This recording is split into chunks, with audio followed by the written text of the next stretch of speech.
Okay, so we got the garden plan here. Now we are in July currently, though not for long.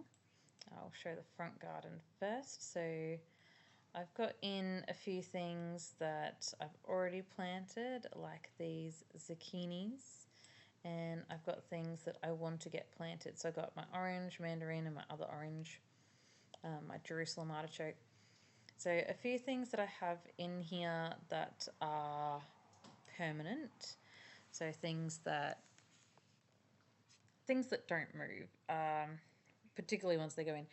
We've got our Valencia orange, our Hickson mandarin. Actually, let's just go to the locked items because that'll show you more. So we've got, yep, Valencia orange, the Hickson mandarin, the Washington navel, got our grape muscadine, it's the Nobel, and then over here we've got the Adonis. So this is a red skin grape and this is a bronze skin grape. We've got two of the Feijoas, Grevillea, the kiwi. I've got my female here and my male there. I've still got to put in all of this trellising yet. Got the Grevilleas in the flower garden. We have our Tropic Beauty peach. Then there is the Sunright Nectarine, and then a China Flat peach. Got the elderberry, so this is a black European elderberry. Got the Lots of Lemons variety of lemon. This one is from my mum's place that was in a pot for quite a while. Got Eureka lemon, and then two of the male lemons. Also down the front here we've got this little kumquat or calamansi that's there. When we slowly come into the backyard so I don't accidentally move anything, we've got the Hass avocado. So where I have these little, I've used forcing pots, that's sort of the trunk size. So we've got the Hass avocado, large leaf japoticaba, small leaf japoticaba. We've got the mandarin, which is the imperial mandarin. And then about here, we've got our large calamodin tree. I haven't put that in the plan because my plan is to get rid of it. Then we've got the single black mulberry, and we've got the Kensington mango. We have a emperor mandarin, nashi pear, which is under there. Got our golden Dorset apple, tropical Anna apple, our late navel. I currently do have a Washington navel back here and a Valencia back here, but I am removing those two as this one is just not doing well because of how much shade and interference it has from this chicken coop. And then the Valencia here, it's just got too much going on in that space. It's not doing well. We've got our Decasi bananas. I have two that I keep for fruiting. And we've got the red Dakar.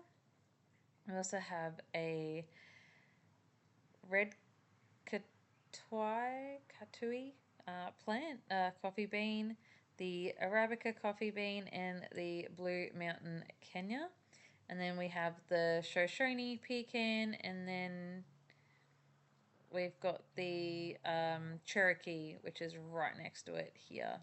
But it won't let me show you because the Shoshone is layered over the top.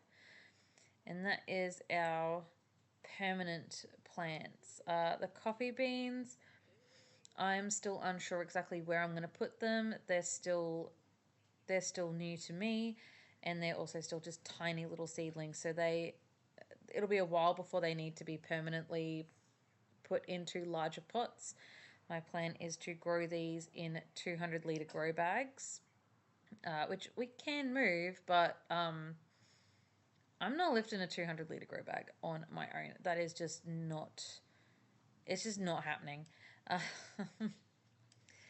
Same as this raspberry here, it'll be in a grow bag. So some things are just not happening. Now let's go to plants.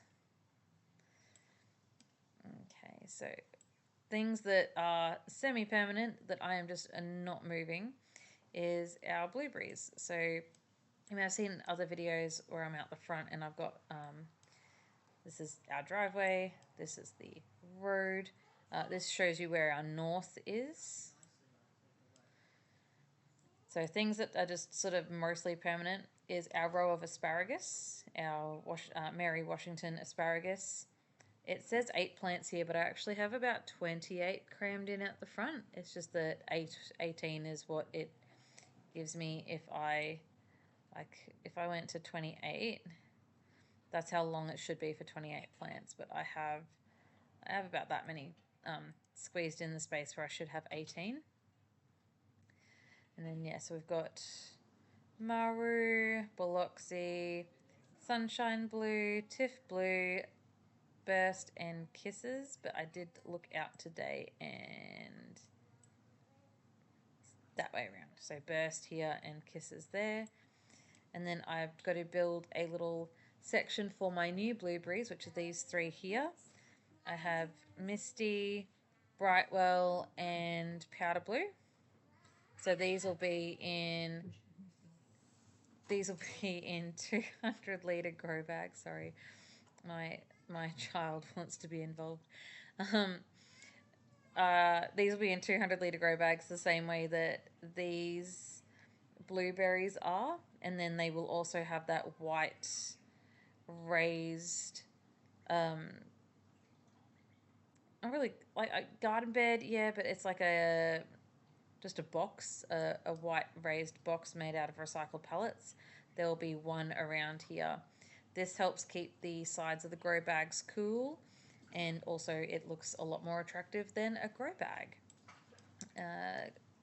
Then we've got Atherton raspberries and a golden yellow raspberry. I'm not sure on the species. It's a raspberry and it's yellow, and it's from a mate's place. I managed to pick up a seedling, and it's delicious and really sweet. So yeah, there's those things are probably not moving just because they are in quite heavy grow bags that I'm just not. Same as the sweet potatoes. Like these sweet potatoes here are in 200 litre grow bags. I can't lift them on my own. They're not moving anytime soon. The time they'd probably move is like if I'm emptying them out and I'm taking buckets of soil out until the bag's light enough to carry. So let's go back to the front garden here. So we're still in the process of degrassing this side, and we currently have the feijoas in and this grevillea in situ, and they are going to stay. I've got crepe myrtles along here currently, but we are looking to remove most, if not all of them, just so we can put the citrus trees in and have a slightly different kind of productive space over there. We've got to add these tiers in because we are on a slope, so our house is up the slope, and then we've got a 1.8 meter drop to reach this point of our property boundary before we hit the footpath. So our plan over here is at least get this front section done because we have our water main just there, and we really need to get that exposed.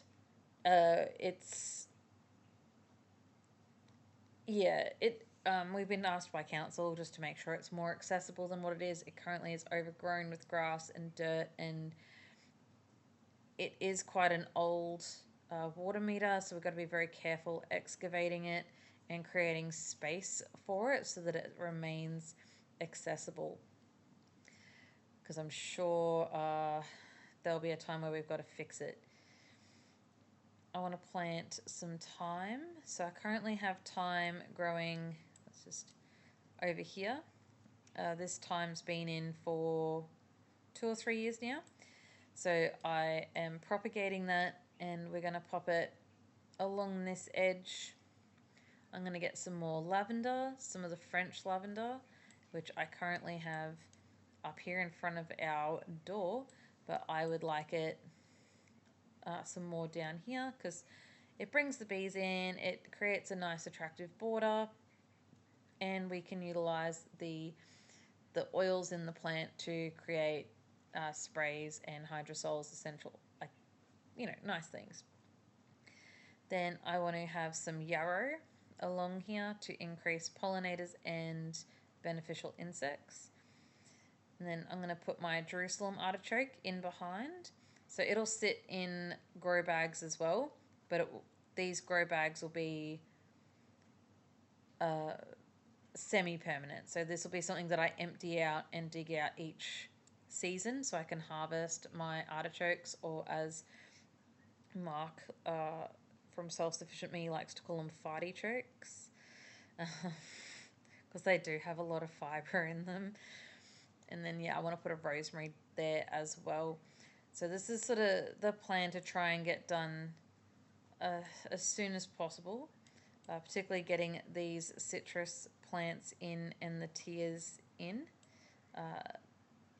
Whether we get that done this July or August, but hopefully before summer, because I am not digging out there in summer. Along the front at the moment, we've got the asparagus, we've got some nasturtiums, but I've also put in some other flowers in preparation for August. I've got a few scattered strawberries. I've got the zucchini that's already currently in the garden, and I've got the red mustards, which are currently, this one in particular is in flower. So these are in the garden at the moment, and also our garlic. We've got multiplier leeks there, walking onions there,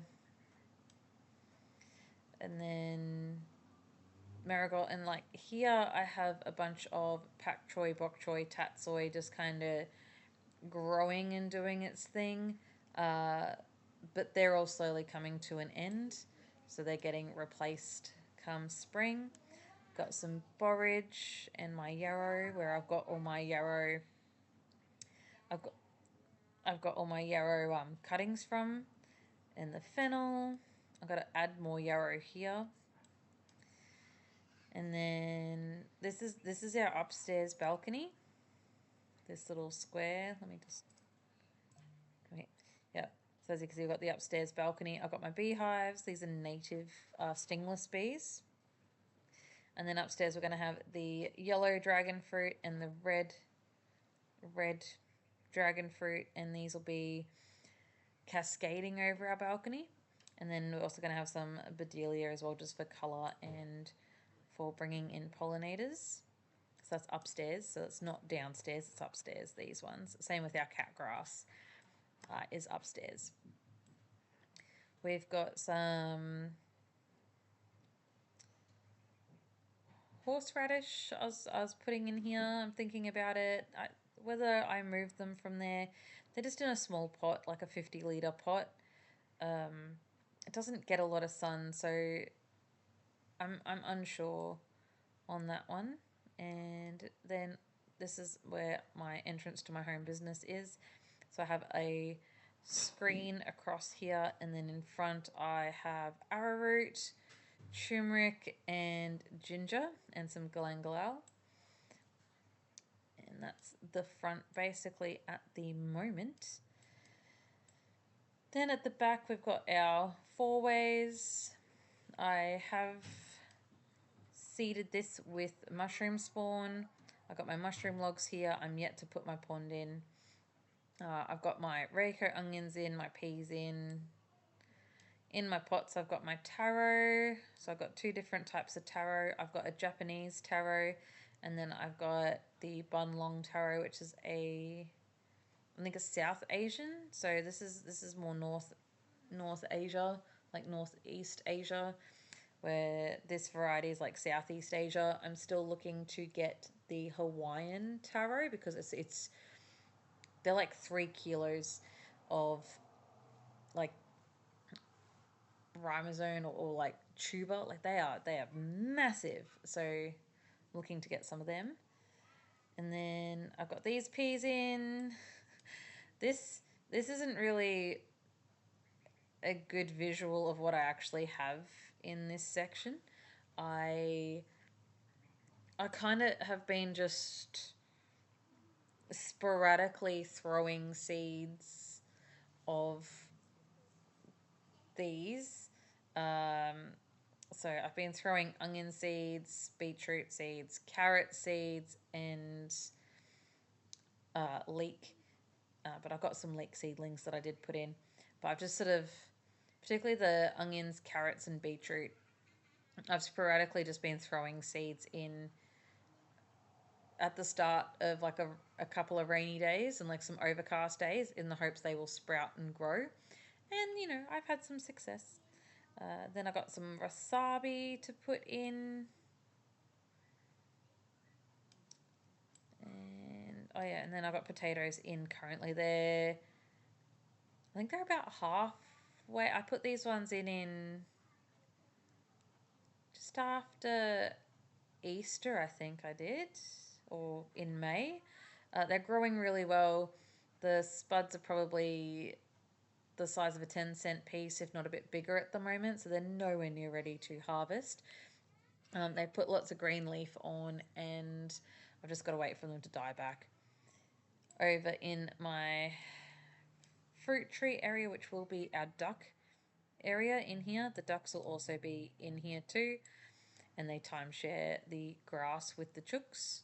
Our ducks are currently 1 week old, so they're not outside, they're inside at the moment.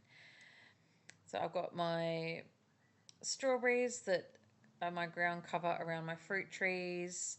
I've planted in some poppies and snapdragons, just some mixed flowers in here.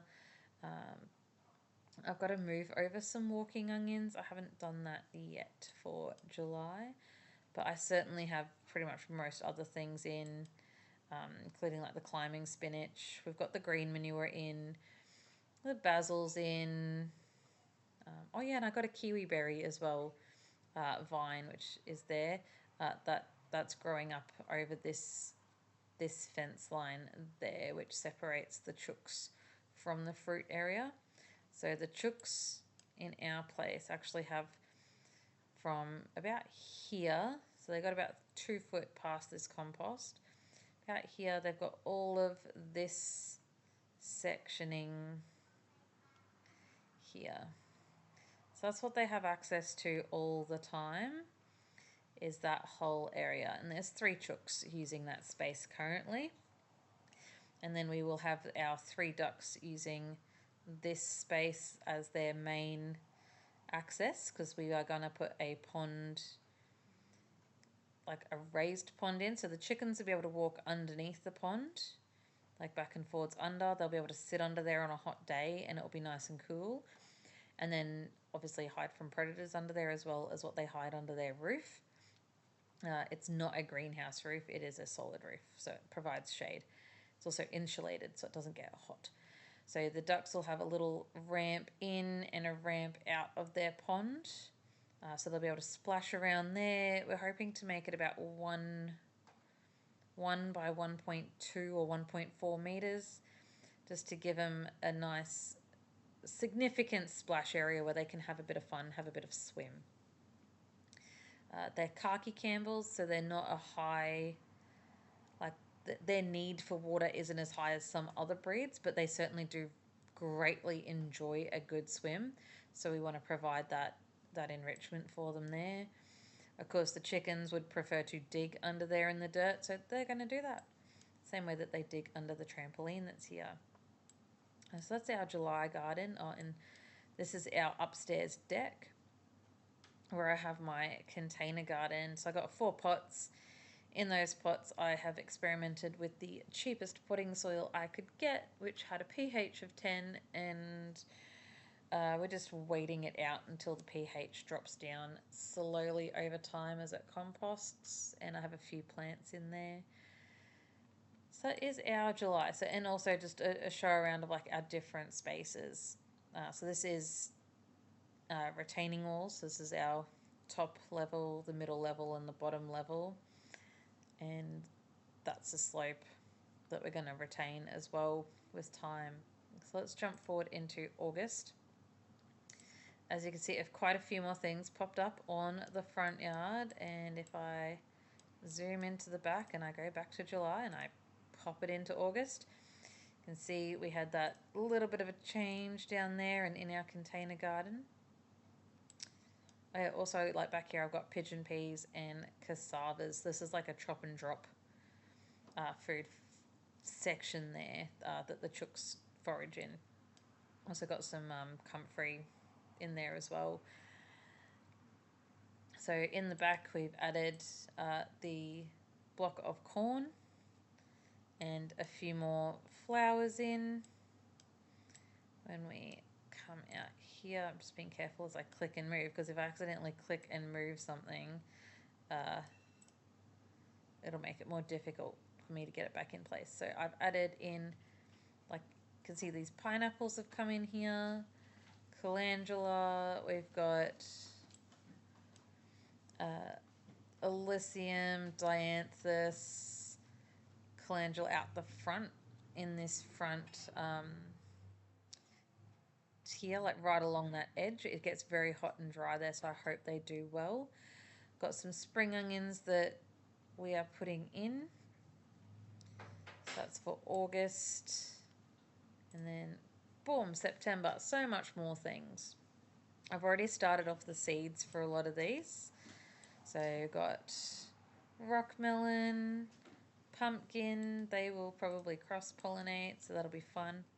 I've got some cosmos going in, climbing beans, which are going up on these archways that I have, some corn, just going in with the zucchini, got some those beans, radishes in there, tomatoes, basil, dill, parsley, marigold, borage. So that's sort of like starting to create its own little ecosystem there. We've got our peas, which are currently in, actually, they're just not doing well. The radish in there getting added in, another pumpkin. I'm going to pop in some eggplant back here.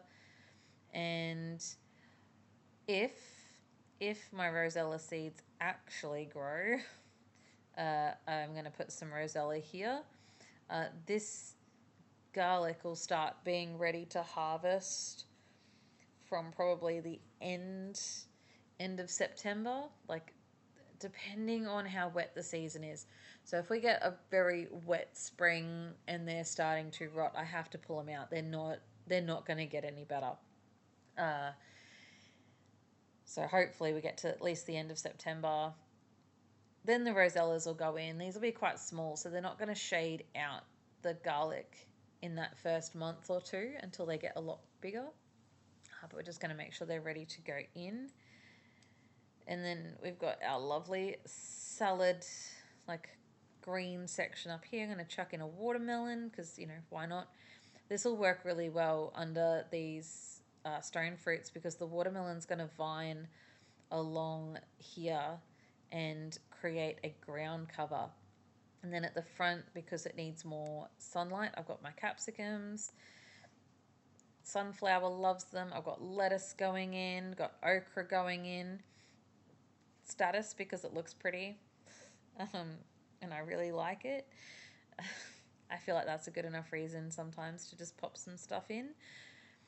We've got pak choi, bok choy, and tatsoi. I've arranged them like this for some like visual like joy, I guess. Like I like my vegetable garden to look beautiful as well as be productive in terms of food. So the pak choi being the much larger like greens of them, I put them at the back. And then the bok choy, which is sort of like a more spread out, like a more circular, whereas like pak choi sort of, I've noticed, goes straight up. This comes out more circular. So and it's lower down. And then the tatsoi, once again, it's smaller again, has different shaped leaves, different stem color, uh, very like a lot lower to the ground than the others. So you get like a height difference as well as a visual leaf difference. And then I usually harvest the outer leaves of these plants and chuck them in stir fries and stews. So I'm using these as my main cooking greens a lot of the time because that's what grows well here. And I have that paired in with my spring onions, silver beet, because I love silver beet, particularly like that the rainbow silver beet, rainbow chard that you get. And obviously we've got our snapdragons, dianthus. They're currently in the garden. I did put them in early because I just gave up trying to start seeds, and I bought some at the nursery. So these are actually already in place. What else did I pop in the front here? Oh yeah, Cosmos is going in. Sunflowers, if they sprout. And then hopefully, if not, I'll pick up some at the nursery. So also going to put in pineapples. I've got the F180 variety, and I've got all my tops from last season. So they're going in here, hopefully to smother the suckers of this black elderberry that just keep coming through. Getting absolutely peeved with that. It was a silly decision to put that in the ground without containing it further. Silly me. So that's, I think, pretty much out the front for September. And let's go to the four ways. So as you can see, I'm just adding some sunflowers, fenugreek going in, some silver beet going in, which you can sort of see just there under the leeks. So yeah, silver beet going in. I've put it underneath the pea plants because most of those will be tall enough that most of their productive leaves are near the top, so they won't need the base of the plant to have sunlight. So the silver beet will come up and shade these climbing peas around the base, keeping the soil more moist. I'm going to interplant my sweet corn with the potatoes and some sunflowers, a red bunching onion that I found. I'm going to have beans in there as well, and some basil and some nasturtiums. So it's going to be a mixed bed. So hopefully that'll grow well. They do okay as companions. So we're going to throw them all together come spring. I've snuck in a cucumber. Hopefully the chickens don't eat it, because as you can see, I've got one there as well. So I'm going to put this in on the inside. So this is the chicken section here. And I'm going to put it on the inside just here and encourage it to vine itself along the, hopefully the out of reach section of this fence, like along the top of this fence, so that the chickens don't eat them. And we'll see how that goes. Also, this grape comes along this fence here, and as you can see, I've got wires for my grapevines that in the middle of summer, this is like a dappled sunlight, so it's not too hot in the grass. It also cools down the area for the chooks and gives them some protection. I've got another cucumber in there. I think that one's probably not going to do so well. It's too shady.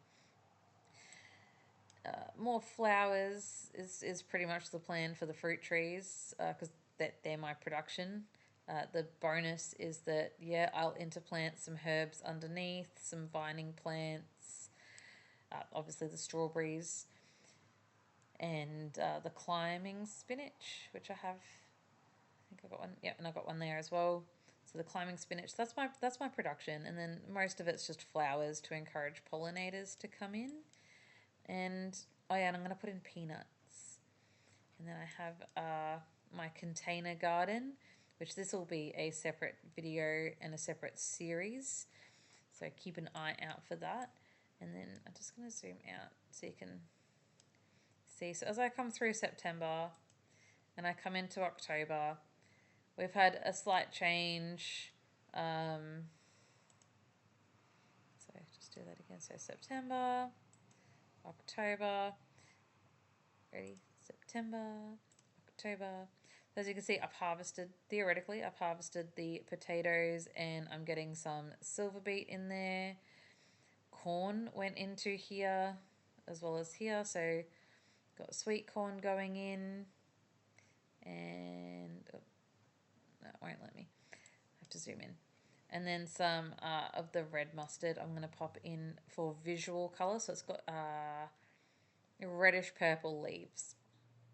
Beautiful big leaves for a mustard plant. It is visually stunning and I love how it looks. I also love the fact that it pushes up so many flowers and so a lot of seeds. So I do collect the seeds for this to make my own mustard like condiment as well as enjoying the leaves.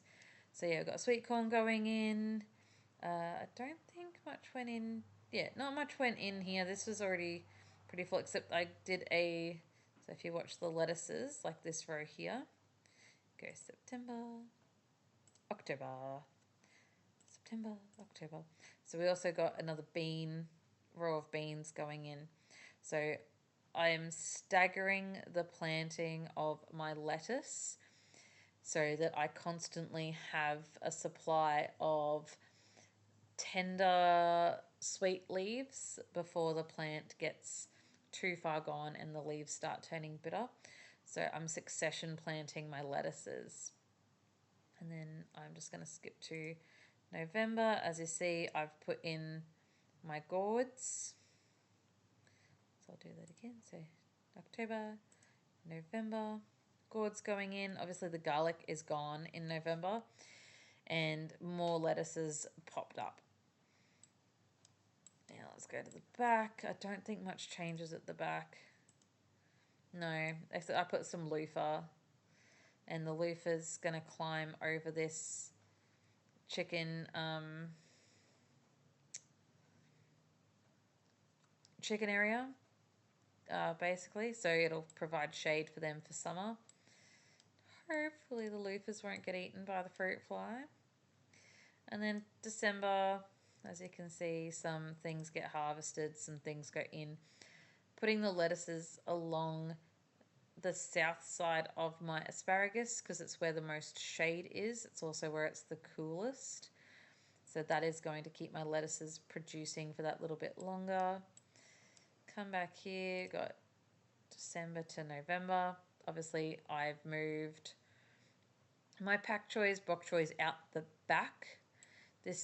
These pecans throw so much shade in summer. It's amazing that this area doesn't heat up like to the 42, 45 degree it used to heat up because we've got a ColourBond fence here and a ColourBond fence there, and it just gets sun on it all day. Except now we've got the pecans they got a beautiful height to them. They get really leafy. It's absolutely amazing under here. It's probably the second most coolest spot in our yard come summer. It just doesn't get much breeze. So all my leafy crops I'm going to be putting in under these trees because they don't need as much sunlight. They're going to get the 4 hours that they need just in morning sun that comes glancing in here before the sun path moves and gets shaded by these trees. Not much goes on in here. Like once flowers are planted in spring, not much happens. Some extra peanuts went in up on my deck. That's about it. So then summertime, as you can see, these disappear because it is too hot. So plants in, plants out. Oops, too far zoom, there. So then we go into February, our hottest month. I've really reduced what is in the front garden. Things don't do well out in the front in February and March. It is just too hot. I have placeholders for cauliflower because they're there to remind me to put the cauliflower seeds in the seedling trays. And by the very end of February, early March is when they're going out into the garden. So not like first thing like January, oh, February, get them in. No, it is, that's just a placeholder for the end of Feb, early March. So cauliflower starts going in. As you saw, some of the, like some of this has come out. All our zucchinis are probably going to be dead from the summer by then. They don't do well out in the front in summer. It's too hot. They get too much powdery mildew. It's just bad. So it's a change of season. Still got some flowers in that they may or may not be there. I don't know. Just leaving them there as placeholders. In the back garden, as you can see, February, January, I've just harvested potatoes. They've just come out. This corn's probably going to come out too. And I think, oh yeah, and then when did I interplant the onion? Yeah, so I got onions in there as well. Let me just check. So if I click on this and I bring up that, so yeah, I planted them in September theoretically, or I will plant them. So let's just move that back over. So as you can see, I have a lot of layers in some of these gardens, and I've got all my planting dates in. Then we go March. You can just see that change over there. So February, March, different flowers going in. So pansies,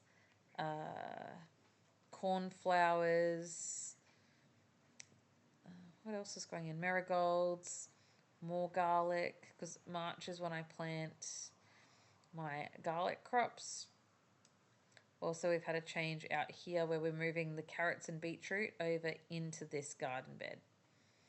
So they're no longer being spread sporadically here. I'm just finishing up the harvest and sprinkling, sporadically when it's raining. I'm just sprinkling the new seeds in there. At least that's the plan. Let's have a look. So February, March. I've added some silver beet for colour along the front here. We're putting some tomatoes in, and I think Marigold's borage is going in here. We've got all our cauliflower, cabbages, broccolis all starting to come in out the front, and our flowers are swapping over from those dianthus, snapdragons, cosmos into pansies, cornflowers, poppies, like things that prefer the cooler weather to flower in.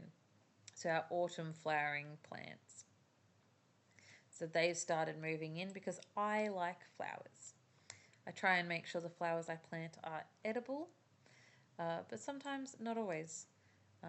Also out the front in March I put in my potatoes and corn because they'll get some nice warm weather out there, and I'm going to put all my garlic in this garden bed next year because I had it up here, and next year I'm popping it in this one. The year after it'll be in this one. So the garlic, because it is a crop that can encourage a lot of pests, particularly weevils, I've noticed here. I definitely want to keep that moving so I don't get a pest load build up in the soil. Also putting some broccoli in there because we'll figure out what that pumpkin's doing by then.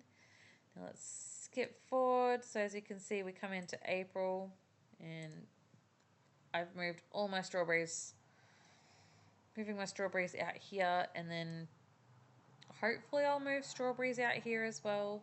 We will see what happens. I've got to see if I've got enough runners from my back garden because the back garden will be devoid of strawberries.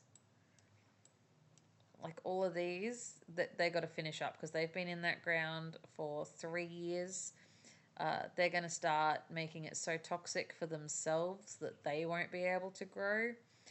So definitely got to find them a new spot, and that's going to be out here along the very front and in this tiered garden area, and probably like along the front here. I don't know. I'll see how many runners I get.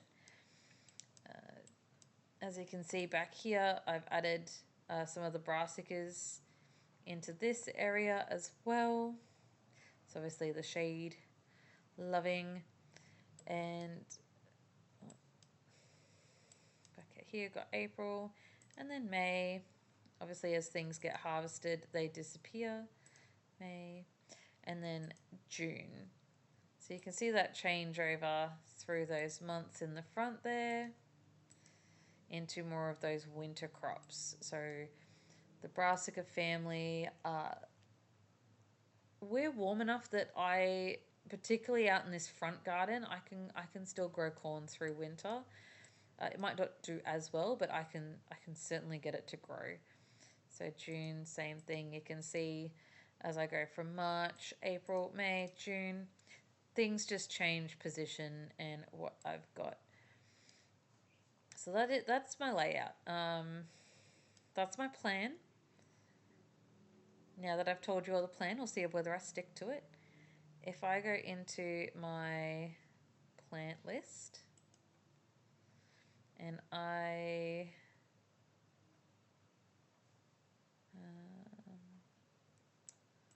sort by, no, I think, how did I do this last time? Summary? Yes. Summary.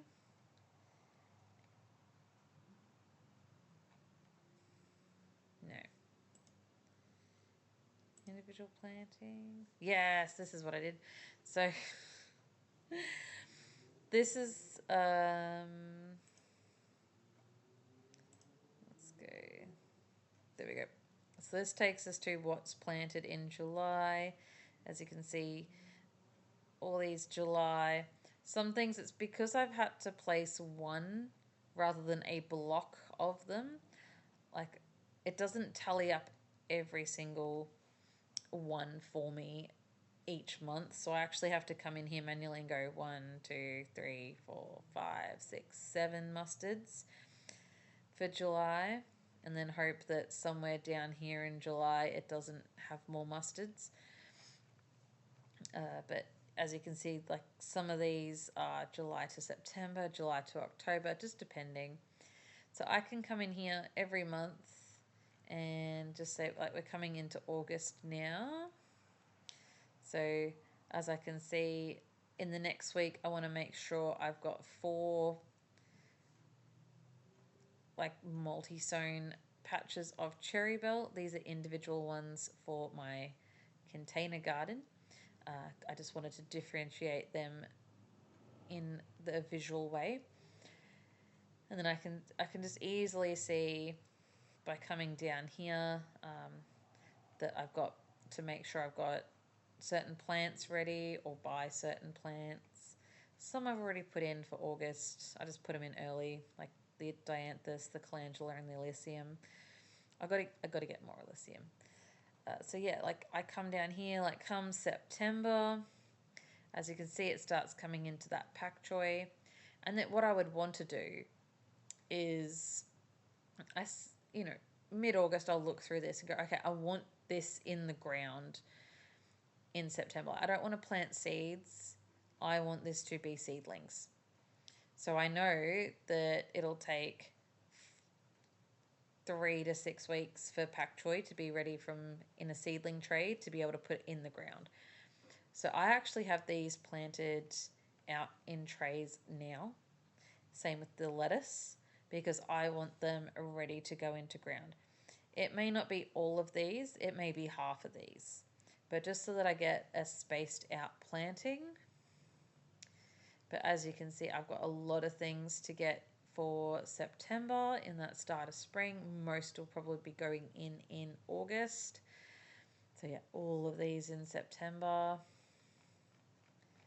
All of these in September, oh my gosh. That's still going, there we go. Still going. And then yeah, come October, I've got different things to pop in. And then November. And so you can just see, like, this goes all the way down to the bottom. Some things that say all year round, these are things that I have not specified a planting date for because they're perennials. Or they're things that I know will be in for at least 12 months in the ground. that are going to be unmoving. I'm not changing their position. If I'm going to be constantly planting the same thing in the same spot, I'm not going to specify in-ground dates. I'm just going to have them listed as year-round. And I don't pay too much attention to this, mostly because I know what works for me in my area, and some of these things are a bit out. Like the harvest date here. Nah, I harvested red duckers in June. So sometimes they're just a bit out for the local area. But then what I've started doing, so that's the garden planner. Let's go back to plan. That's the garden planner for my garden. And I've started going into my garden journal. Let's just go back to the previous week. So you can see I've actually started doing entries in for what I've planted. And I've got this week here, I've got to put some things in because I did some planting on Tuesday. I put those pak choy. So what I might say is I planted, and I will select my plan. That's my plan's name. So this will show up all the plants that I have in there, and I will say, okay, I'm putting in, I planted tatsoi, and I put in, I think I did 24 of them as seeds. So okay, done. So it says, oh, I've planted these. And then I can say what else did I put in? I did sunflowers. So that's an S. That's down here somewhere. There we go, sunflowers. So it gives you all the varieties. I have no idea which variety did, so I'm just going to go generic sunflower. And I did 12 of those. Done. And then, oops, close. What did I put in the other day? I put in some cosmos. Did I list it already? No. So I might say, okay, I put in, let's just type. I put in some cosmos. I had a punnet of 6, but these were seedlings, so they're plants, not seeds. Done. So as you can see, it starts telling you when. This is if you're done weeding any of those. I could say, oh, I transplanted my sunflowers. Like I transplanted some sunflowers. I did not. Let's remove that. Done. Also, if I've harvested anything, so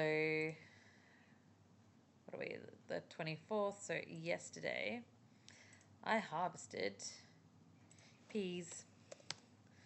I harvested a shelling peas, and I think I had about 14 peas. I have no idea how many grams it was.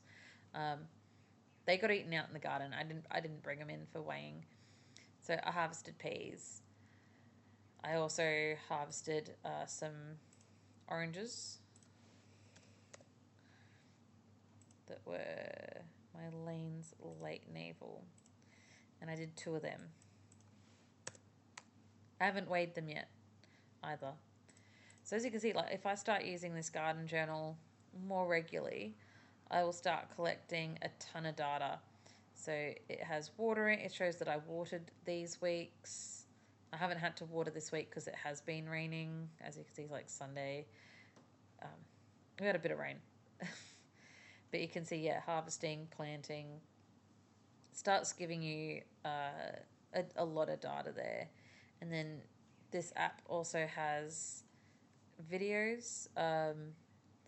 So at the moment, I am using like the UK Australian version.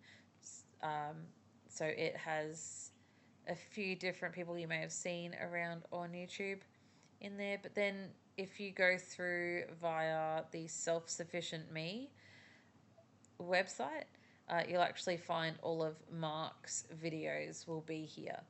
So if you want to access Mark's videos, access this app via the Self Sufficient Me website. If you want the videos that are made in the UK but they get released here during our season, certainly just the regular garden app is great, but I find it good. So you've got articles as well. You can search by individual plant type. So I like, easy grow and fruit. So it goes excellent. These are easy grow. What is honeyberry?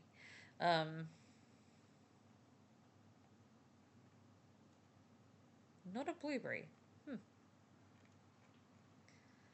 Does it grow in subtropical? No. Does not. Cold native, no. So I cannot have that one. Sorry, I got distracted. But yeah, so you can go in and look at plants like individually as well for like apples in general, or you could look at like individual types of apple. So as you can see, it says harvest, but our harvest is actually here, November, January. So I can go in my planner. Yes. Planner, locked items, because I'm going to just... So if I got my golden Dorset, I can go into here, more information. See, I've got this as my harvest date. I can go varieties, I think, or... I know there is a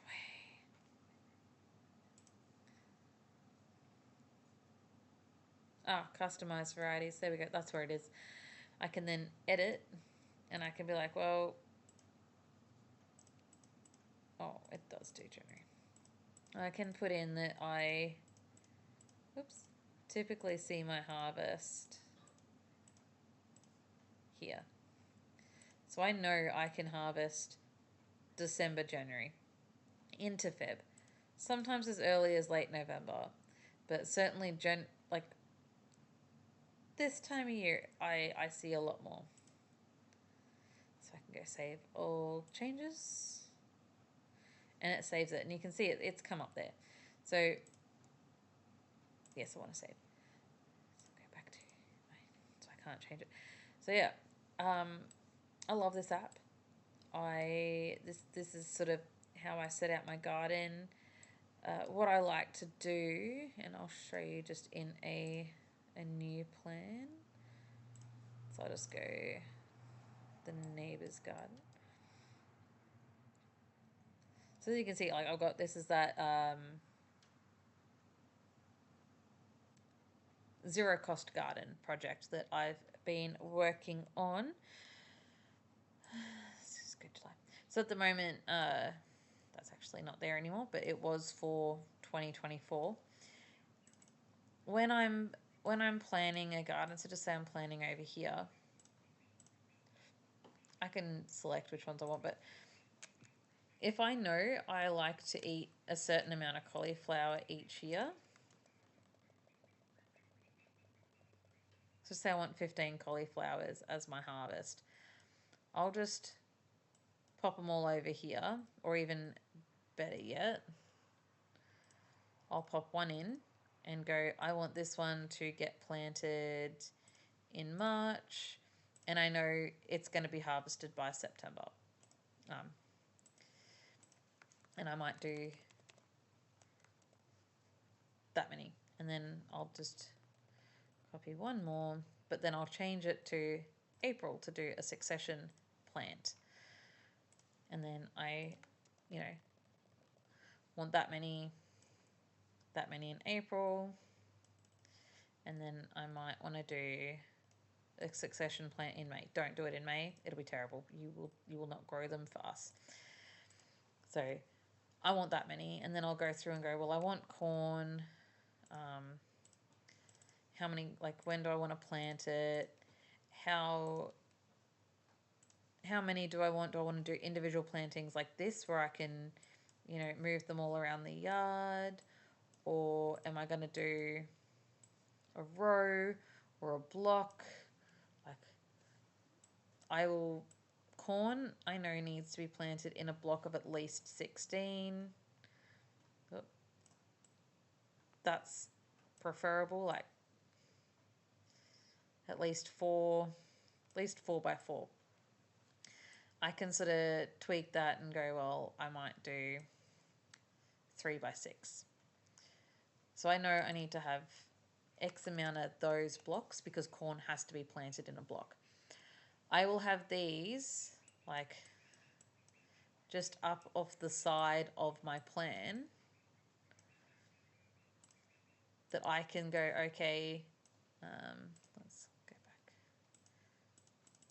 So I'll scroll through my months and I'll go, cool. We've gone from February, we're now March. Oh, cool. These are ready to plant then. I will put them around the garden where I have space. So like, okay, I can put these in where I've got space, and move them down. And then when I come to April, I go, oh, cool. I've got, you know, plants out to the side. I know that I've got these that I need to put in, these, and they're not in a designated garden bed yet. So I have, that's like my method when I come to planning is I will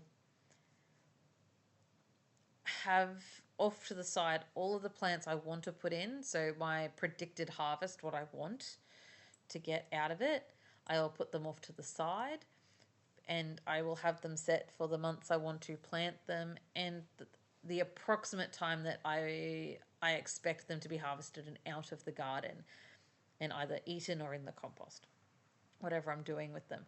So I'll have them that all preset, and so that as I go through my months, I can then put things in the garden and start planning it out in terms of the physical location.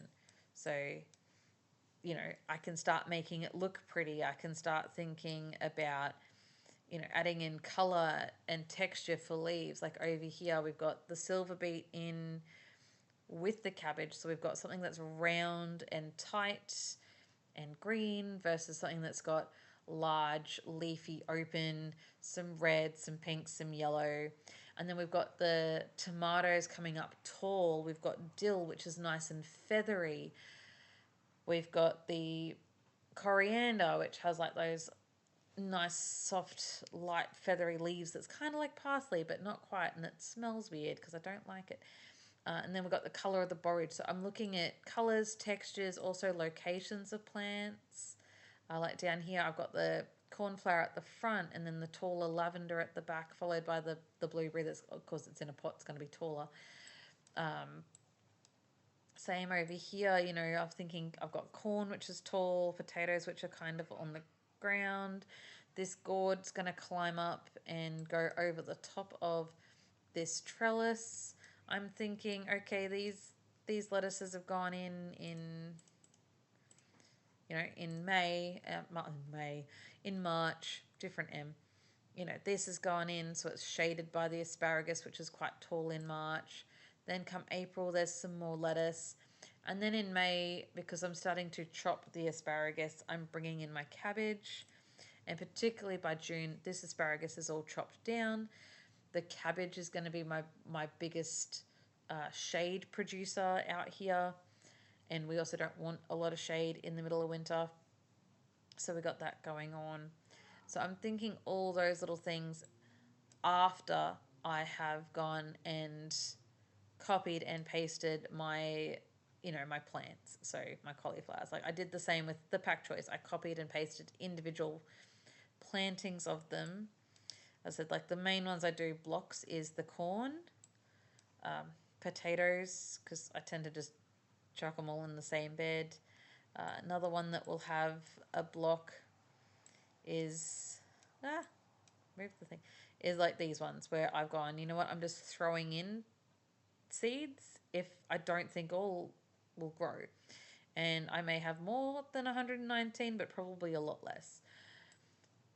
So they're my block plantings that'll get listed in my plants list as like, if I go, what have I done? Okay, you know, where you see like, you know, the garlic, that I've got 32 listed here, not just one, and then another mustard of one, and another mustard of one, and another mustard of one. I've got garlic 32, garlic 32, easy done. If I go to my summary, because this goes by my entire year, so the summary is the entire year. I cannot find a summary for month by month. If someone knows, please help. But this is my entire year's expected number of plants that I will have in the ground. Obviously, we know we've got more asparagus than that. And I probably won't have that many beetroot. And probably nowhere near that many carrots. This is just what the plan is predicted. And as you can see, it just comes down here. Oh yeah, that's the one that I have as my kumquat, I'm pretty sure. It's not a real lime, it's a kumquat. You know, like I don't think I'm going to have that many onions planted out that are successful from seeds. But you can see like this is all my different varieties that I have in the garden, which is actually quite a few. Quite proud of that, the diversity. And yeah, so I like this plan. That's how I use the plan. That is how I've designed my plan for the next 12 months, like until June. So it goes financial year. It's really good. I like the fact that it goes July till June because it's winter to winter. It may be this app may be different in the Northern Hemisphere. They may go from January to December. I'm not sure. But I like the fact that it goes from midwinter to the following midwinter. I quite like that. And so to say we're coming to the end of June and I want to create another plan, I can create a follow-on plan. And then this, exactly the same, but it will be for 2026.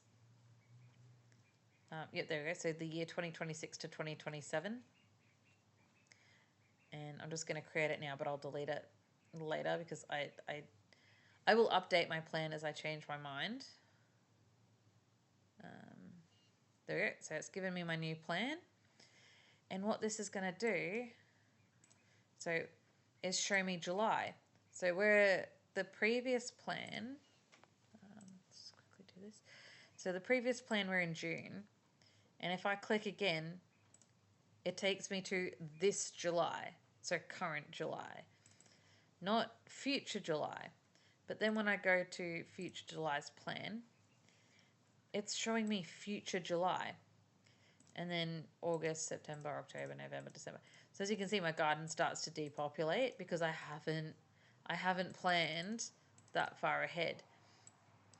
But what I like, so if I come here and I want to put corn in, will it show me? Maybe it's not going to do it with corn. What if I do it with potatoes? It usually shows me with potatoes if I've done it right. So see how as soon as I clicked that, do you see how some spots went red? This shows me where I put potatoes in last year. So where they were 1 year prior. So, and my tomatoes. So anything that's that same crop that doesn't do well in the same spot year after year because of the pest load and disease load and the nutrient deficiencies it can develop. This is going to show me exactly where I had those, so I can go, well, I'm not going to put potatoes in here this year. I'm going to put them over here because it's not red. So I like that this app enables you to do that succession planting. And if I go carrots, see how it showed this is red? Like it just, not red, red, not red, red. It says I've had carrots here before. Probably not a good idea to put them in this garden bed. I really like that aspect of it. So I'm going to delete that plan later because it'll change. So as I go through these months and over the next 12 months, as I am out in the garden in person rather than just on a computer doing it virtually, I may choose to put my corn somewhere else. I may choose to put my cabbages and cauliflower, and I might find other spaces for things, or not put things in, or put more than what I've got in the plan in.